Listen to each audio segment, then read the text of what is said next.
दोस्तों, English with Jhaji में आप सभी का स्वागत है। आज हम जानेंगे कि किसी से डरता था इसका अंग्रेजी क्या होता है। इसका अंग्रेजी होता है हैड फियर ऑफ एनीथिंग।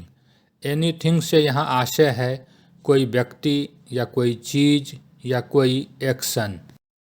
दोस्तों, हैड फियर ऑफ का प्रयोग करते हुए जब हम अंग्रेजी वाक्य बनाएंगे तो हमारे अंग्रेजी वाक्य का क्या स्ट्रक्चर होगा, अब हम इसके विषय में जानेंगे। दोस्तों, अंग्रेजी वाक्य बनाने के लिए हमें सबसे पहले सब्जेक्ट का प्रयोग करना होगा। सब्जेक्ट के रूप में किसी भी पर्सन या किसी भी नंबर का सब्जेक्ट प्राप्त हो, आप सबसे पहले सब्जेक्ट लिखेंगे और उसके बाद आपको हैड फियर ऑफ का प्रयोग करना होगा। उसके बाद अदर वर्ड का प्रयोग करते हुए यदि आपको कोई चीज़ प्राप्त होती है तो उस चीज़ के लिए जो अंग्रेजी शब्द है उस अंग्रेजी शब्द का प्रयोग करेंगे। यदि कोई पर्सन प्राप्त होता है तो पर्सन का नाम लिखेंगे। यदि पर्सन के स्थान पर कोई प्रोनाउन प्राप्त होता है तो आप उचित प्रोनाउन का प्रयोग करेंगे। और यदि कोई एक्शन प्राप्त होता है तो एक्शन के लिए जो V1 होता है उसमें आपको ING का प्रयोग करना होगा। दोस्तों, यहाँ पर सब्जेक्ट के रूप में क्या क्या प्राप्त हो सकता है उन सभी का हमने उल्लेख कर दिया है। दोस्तों, इस स्ट्रक्चर को ध्यान में रखते हुए हमने एक हिंदी का वाक्य लिया है, मैं परीक्षा में अनुत्तीर्ण होने से डरता था। दोस्तों, इसका अंग्रेजी वाक्य मैंने बनाया है I had fear of getting fail in the exam. दोस्तों, यहाँ पर सब्जेक्ट के रूप में आई का प्रयोग किया गया है अंग्रेजी वाक्य में, इसलिए उसके बाद हमने हैड फियर ऑफ का प्रयोग किया है। उसके बाद होना इस एक्शन के लिए हमने गेट इस B1 का प्रयोग किया है। गेट इस B1 के साथ हमने ING का प्रयोग किया है क्योंकि गेट यह एक्शन के लिए प्रयोग किया गया है। इस तरह से हमारा अंग्रेजी वाक्य बना I had fear of getting fail in the exam.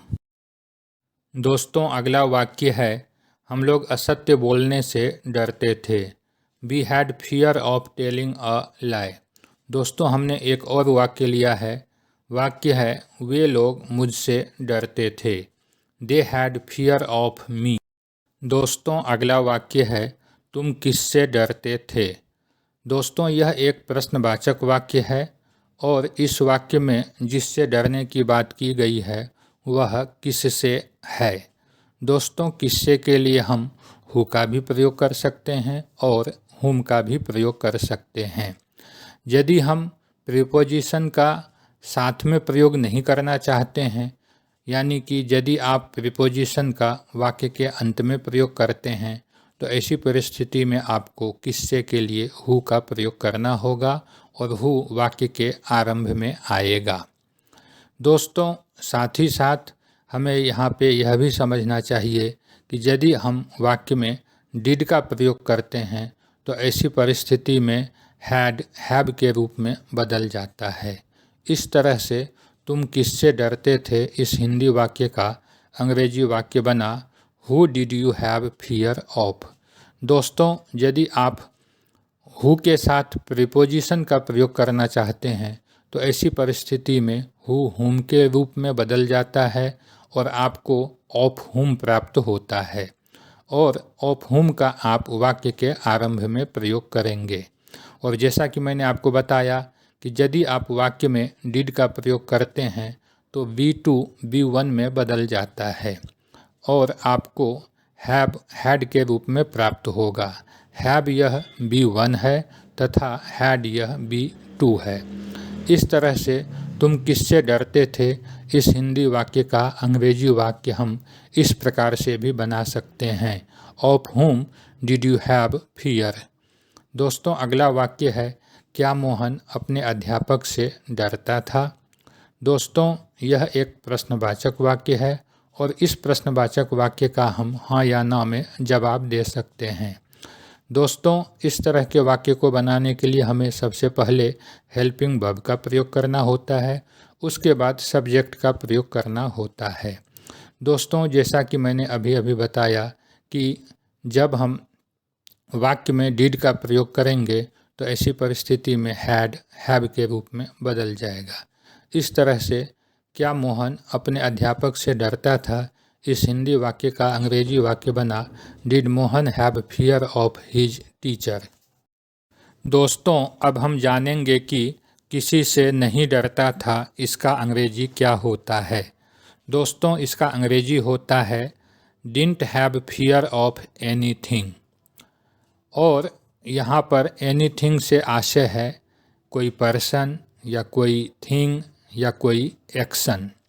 दोस्तों, यद्यपि किसी से नहीं डरता था इस हिंदी का अंग्रेजी had no fear of anything भी हो सकता है, किंतु had no fear of anything का प्रयोग करते हुए जब आप इंट्रोगेटिव सेंटेंस बनाएंगे या नेगेटिव सेंटेंस बनाएंगे तो ऐसे वाक्य न तो आपको बोलने में अच्छे लगेंगे और न ही सुनने में अच्छे लगेंगे। इसलिए हमने किसी से नहीं डरता था इसके लिए didn't have fear of anything का प्रयोग किया है।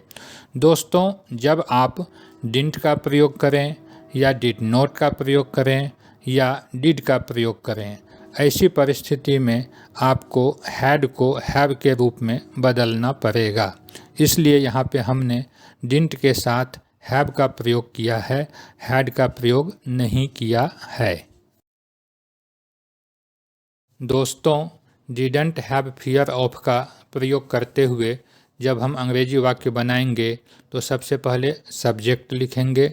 सब्जेक्ट चाहे किसी भी पर्सन का हो या किसी भी नंबर का हो। सब्जेक्ट लिखने के बाद आपको डिडंट हैव फियर ऑफ का प्रयोग करना होगा और उसके बाद आपको अदर वर्ड का प्रयोग करना होगा। अदर वर्ड के रूप में आपको कोई चीज़ प्राप्त हो सकती है या कोई व्यक्ति प्राप्त हो सकता है या व्यक्ति के स्थान पर कोई उचित प्रोनाउन प्राप्त हो सकता है या कोई एक्शन प्राप्त हो सकता है। यदि एक्शन प्राप्त हो तो आपको एक्शन के लिए जो V1 होता है उसमें ING का प्रयोग करना होगा। दोस्तों, यहाँ पर हमने एक वाक्य लिया है, मैं बचपन में किसी चीज़ से नहीं डरता था। I didn't have fear of anything in my childhood। यहाँ पर I इस सब्जेक्ट के बाद मैंने डिडंट हैव फियर ऑफ का प्रयोग किया है और किसी चीज़ के लिए एनीथिंग का प्रयोग करते हुए वाक्य बनाया है I didn't have fear of anything in my childhood. दोस्तों, अगला वाक्य है तुम जंगल में भूत से क्यों नहीं डरते थे। दोस्तों, यह एक प्रश्नवाचक वाक्य के साथ साथ नकारात्मक वाक्य भी है। दोस्तों, इस प्रश्नवाचक वाक्य का हम हाँ या ना में जवाब नहीं दे सकते हैं। अतः इस तरह के प्रश्नवाचक वाक्य का प्रयोग करते हुए हमें सबसे पहले WH वर्ड का प्रयोग करना होता है और उसके बाद हेल्पिंग वर्ब का प्रयोग करना होता है और उसके बाद सब्जेक्ट का प्रयोग करना होता है। दोस्तों, जैसा कि हम देख रहे हैं कि यह एक नकारात्मक वाक्य भी है, इसलिए हमें हेल्पिंग वर्ब के साथ नोट का भी प्रयोग करना होगा। दोस्तों, यदि आप हेल्पिंग वर्ब के साथ नोट का प्रयोग करना चाहते हैं, यानी कि दोनों का साथ में प्रयोग करेंगे, तो आपको हेल्पिंग वर्ब और नोट का सब्जेक्ट के पहले प्रयोग करना होगा। दोस्तों, यहाँ पर हेल्पिंग वर्ब डिड है और डिड के साथ नोट का प्रयोग करेंगे तो आपको डिडंट का प्रयोग करना होगा और डिडंट सब्जेक्ट से पहले आएगा। अभी अभी जैसा कि मैंने आपको बताया था कि अगर आप डिड का प्रयोग करते हैं तो हैड हैव के रूप में बदल जाता है। अतः यहाँ पर यदि हम डिडंट का प्रयोग करते हैं तो तुम जंगल में भूत से क्यों नहीं डरते थे, इस हिंदी वाक्य का अंग्रेजी वाक्य बनेगा Y didn't you have fear of ghost in the forest. यदि हम डिड और नोट का साथ में प्रयोग नहीं करेंगे तो सबसे पहले हमें WH वर्ड का प्रयोग करना होगा, उसके बाद हेल्पिंग वर्ब आएगा, उसके बाद सब्जेक्ट आएगा और उसके बाद हमें नोट का प्रयोग करना होगा तथा सबसे अंत में वाक्य के जो अन्य हिस्से हैं उनका क्रमशः प्रयोग होगा।